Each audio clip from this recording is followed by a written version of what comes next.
Genesis 49. Then Jacob called his sons and he said, "Gather around that I may tell you what will happen to you in the days to come. Assemble and hear, O sons of Jacob. Listen to Israel, your father. Reuben, you are my firstborn, my might, and my first fruits of my vigor, excelling in the ranks and excelling in power. Unstable as water, you shall no longer excel, because you went up into your father's bed, then you defiled it. You went up onto my couch." Simeon and Levi are brothers.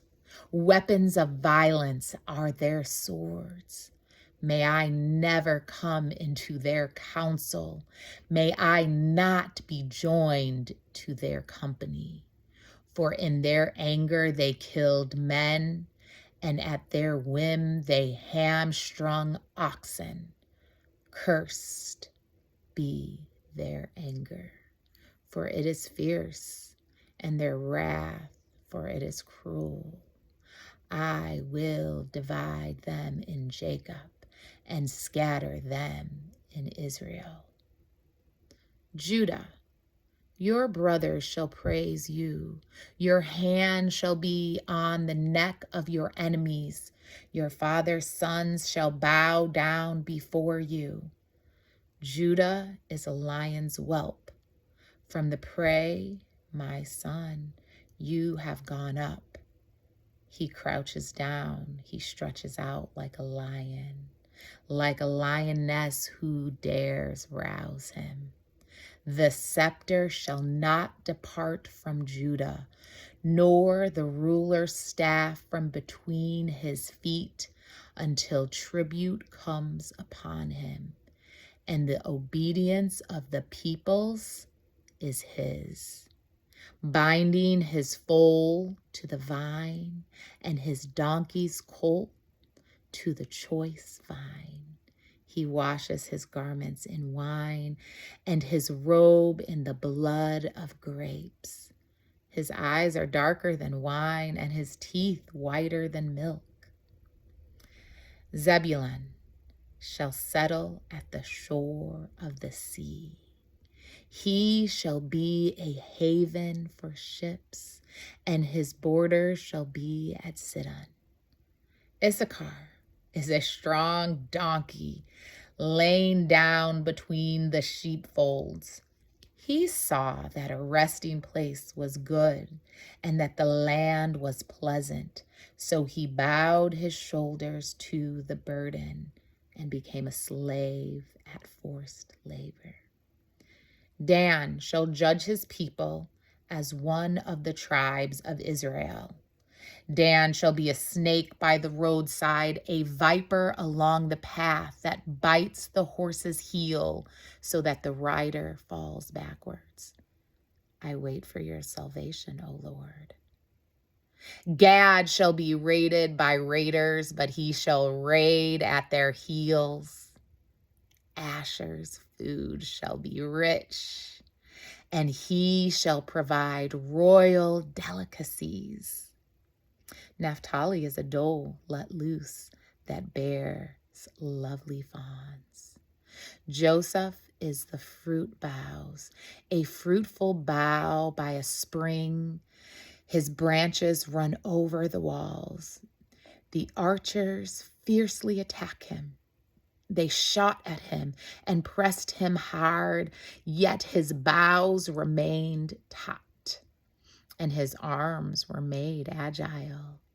By the hands of the mighty one of Jacob, by the name of the shepherds, the rock of Israel, by the God of your father, who will help you, by the Almighty who will bless you with the blessings of heaven above, blessings of the deep that lie beneath, blessings of the breasts and the womb, blessings of your father are stronger than the blessings of the eternal mountains, the bounties of the everlasting hills.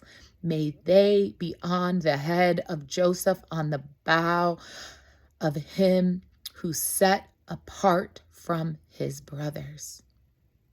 Benjamin is a ravenous wolf, in the morning devouring the prey, and at evening dividing the spoils.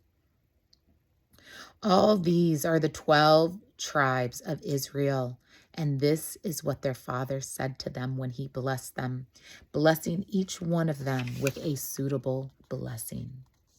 Then he charged them, saying to them, I'm about to be gathered to my people. Bury me with my ancestors in the cave in the field of Ephron the Hittite, in the cave in the field of Machpelah, near Mamre, in the land of Canaan, in the field that Abraham bought from Ephron the Hittite as a burial site. There Abraham and his wife Sarah were buried. There Isaac and his wife Rebekah were buried.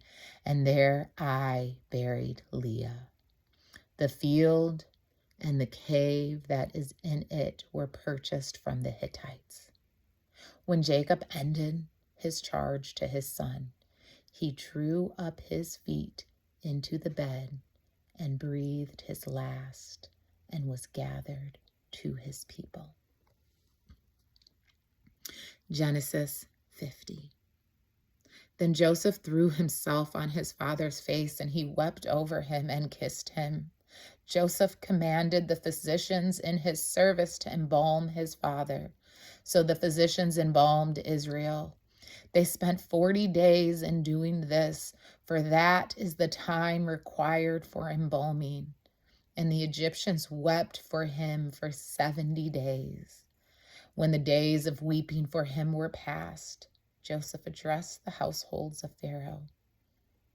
If now I have found favor with you, please speak to Pharaoh as follows. My father made me swear an oath. He said, I am about to die. In the tomb that I hewed out for myself in the land of Canaan, there you shall bury me. Now therefore let me go up that I may bury my father. Then I will return. Pharaoh answered, Go up and bury your father, as he made you swear to do. So Joseph went up to bury his father. With him went all the servants of Pharaoh, the elders of his household, and all the elders of the land of Egypt, as well as all the household of Joseph, his brothers, and his father's household. Only their children, their flocks, and their herds were left in the land of Goshen. Both chariots and charioteers went up with him. It was a very great company. When they came to the threshing fold of Atad, which is beyond the Jordan, they held there a very great and sorrowful lamentation, and he observed a time of mourning for his father 7 days. When the Canaanite inhabitants of the land saw the mourning on the threshing floor of Atad, they said, This is a grievous mourning on the part of the Egyptians.